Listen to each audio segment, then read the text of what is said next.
अस्सलामुअलैकुम जनाब अली, क्या हाल चाल है? था सब दोस्त ठीक है? और काफ़ी हफ्ते गुज़र गए, व्हाट्सएप पे लेक्चर नहीं हो सका, फेसबुक पे ही लेक्चर आता था। तो काफ़ी सारे दोस्तों ने रिक्वेस्ट की कि आप फेसबुक पे तो लेक्चर देते हैं, तो व्हाट्सएप पे भी आप करें, क्योंकि व्हाट्सएप के आपके जो लेक्चर होते हैं वो हम दिन में किसी टाइम भी, जब भी हमें टाइम मिलता हम वीसीआर निकाल के तो सुन लेते हैं। तो आज जो हमारा लेक्चर है वो मैंने दोस्तों से पूछा है कि किस टॉपिक पे करेंगे। तो आज का हमारा जो टॉपिक है, आज का जो हमारा टॉपिक है वो हमारा क्रैंकशाफ्ट के बारे में है। कि कुछ दोस्तों ने सवाल किए हैं कि 260 और 240 की क्रैंकशाफ्ट में क्या फ़र्क है। 240 और 260 की जो क्रैंकशाफ्ट है, इसमें डिज़ाइन के लिहाज से, इसके साइज़ेस के लिहाज से और स्ट्रोक वाइज, और इसका इसमें जो स्ट्रोक होता है, यानी कि जो बिगन का साइज़ होता है, मेन का साइज़ होता है, पाम डाई का साइज़ होता है, या जिस जगह पे गियर फिट होता है, उन तमाम साइज़ के लिहाज से ये क्रैंक शाफ्ट 240 की और 260 की सेम है। लेकिन इसमें इसमें क्रैंक शाफ्ट में एक मटेरियल के ऊपर इसकी हार्डनेस की जाती है, जो कि 240 की क्रैंक शाफ्ट होती है, ये इंडक्शन हार्डिंग होती है। इसका जो ग्रेड होता है वो EN19 ग्रेड होता है। EN19 ग्रेड होता है। EN19 ग्रेड वही होता है जो हमारे एग्जॉस्ट वाल का मटेरियल होता है, वो सॉरी इनलेट वाल का जो मटेरियल होता है वो EN19 ग्रेड होता है।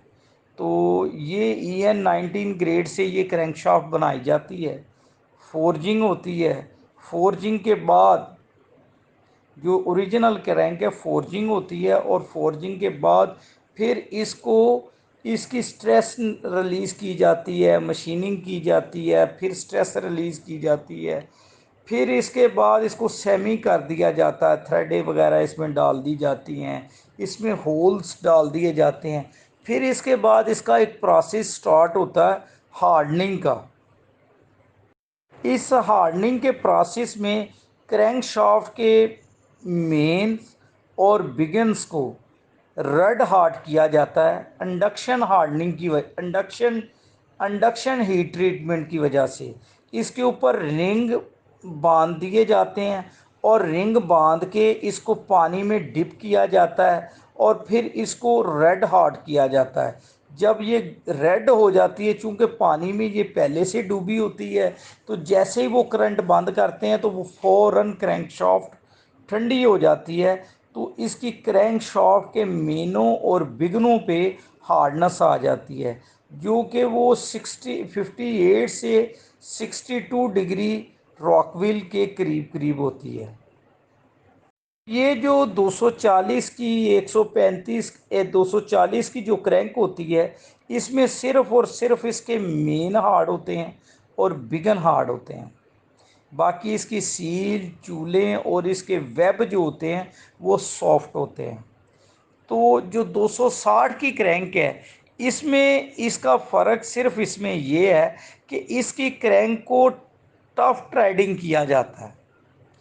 टफ ट्रेडिंग प्रोसेस जो होता है वो इस तरह होता है कि क्रैंक शाफ्ट को फोर्जिंग किया जाता है, फोर्जिंग करने के बाद उसको रफ मशीनिंग किया जाता है, फिर उसके बाद ड्रिलिंग किया जाता है, और ड्रिलिंग करके पहली वाली क्रैंक को ड्रिलिंग करने के बाद, सेमी करने के बाद हार्डनेस की जाती है, और फिर ग्राइंड की जाती है, फिर वो क्रैंक शाफ्ट तैयार हो जाती है।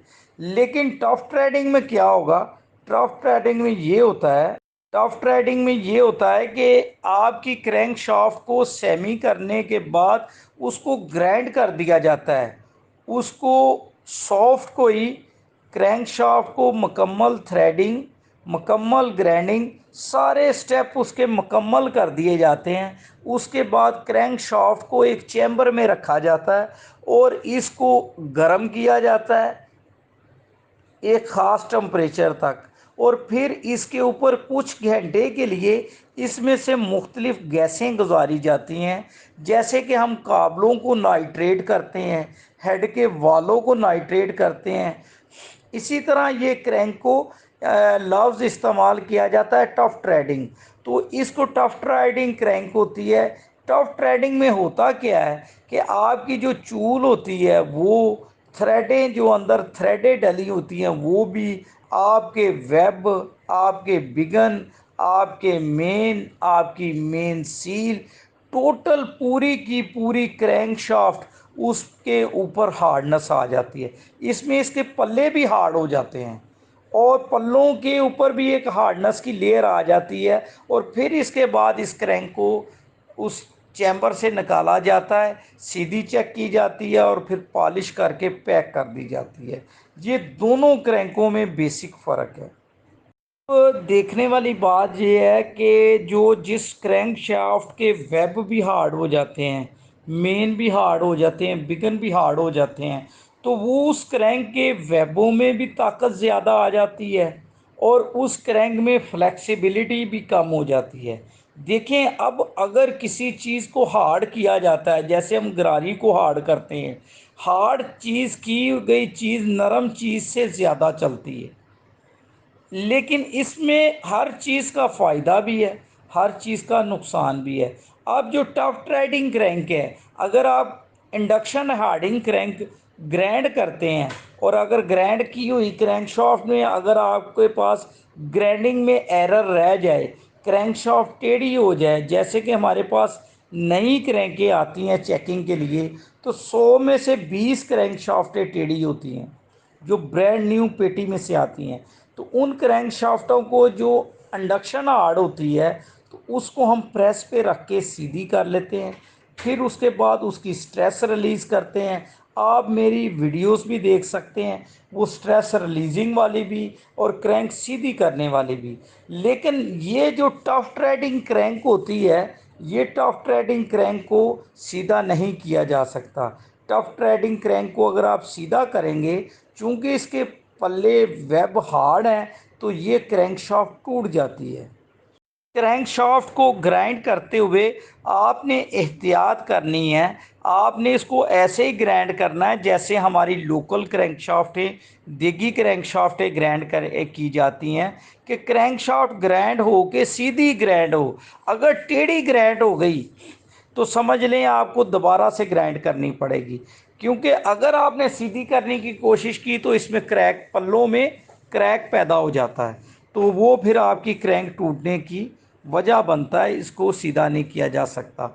और एक बात मैं आपको और भी बताऊं कि अगर हार्ड चीज़ को आपकी मेन लाइन दुरुस्त है, मेन लाइन ठीक है, तो उसमें हार्ड क्रैंक आपकी टफ ट्रेडिंग क्रैंक बेहतर रिजल्ट देगी। लेकिन अगर आपकी मेन लाइन ख़राब है, मेन लाइन में कुछ हल्का फुल्का सा भी फॉल्ट है, तो ये बात मैं आपको अपने तजर्बे की बेस पे बता रहा हूँ, गोरों की बेस पे नहीं, अपने एक्सपीरियंस की बेस पे बता रहा हूँ कि tough trading crank main line ख़राब में इंडक्शन हार्डिंग क्रैंक से पहले टूट जाती है। जिसके वेब नरम है ना, तो उसमें फ्लेक्सिबिलिटी है। जिसके वेब में फ्लेक्सिबिलिटी नहीं है और मेन लाइन में फ़र्क है, तो वो उसके टूटने की ज़्यादा वजह बनता है। लेकिन हम क्या करते हैं, हमारा अपना एक्सपीरियंस है, गोरों का अपना एक्सपीरियंस है, लेकिन हमने तो आज तक जितने भी है मार्केट में 260 की भी क्रैंक अवेलेबल है, 240 की भी क्रैंक अवेलेबल है, लेकिन हम मोस्टली क्या करते हैं, हम ओरिजिनल जो निकलती है 60 वाली वही डालते हैं। लेकिन अगर किसी की क्रैंक शाफ्ट टूट जाए तो हम कोशिश करते हैं कि उसमें 260 में 240 वाली ही डाल देते हैं, उसमें कोई फ़र्क नहीं और अल्लाह के फजलो करम से वो ठीक चलती है, कोई इशू नहीं होता। लेकिन हार्ड क्रैंकशाफ्ट में उसकी लाइफ भी ज़्यादा होती है, लेकिन वो मैं आपको पहले ही बता चुका हूँ कि वो दुरुस्त लाइन में ज़्यादा बेहतर चलेगी। इसके अलावा क्रैंक शाफ्ट के टूटने की जो वजूहात हैं वो कोई 7-8 वजूहात हैं, वो मेरी वीडियो यूट्यूब पे मौजूद है, वो भी मैं वीडियो इंशाल्लाह इस लेक्चर के बाद अभी अपलोड करूँगा कि क्रैंकशाफ्ट को टूटने की जो वजूहात हैं उनमें सबसे पहले लाइन का दुरुस्त होना, क्रैंक का बैलेंस होना, फ्राई व्हील का बैलेंस होना, प्रेशर प्लेट का बैलेंस होना, और इसके अलावा इंजन को आइडियल से कम चक्रों पे चलाना, ऑयल फिल्टर का 2 नंबर यूज़ करना, तेल का लेट बदलना, क्रैंक शाफ्ट का मटेरियल, या फिर इसमें और भी कुछ मसले मसाइल आते हैं। जैसे कोई मार्केट से क्रैंकें ले लेते हैं तो क्रैंकों में जोड़ लगे होते हैं, लेकिन वो जोड़ लगी क्रैंकें नज़र आ जाती हैं।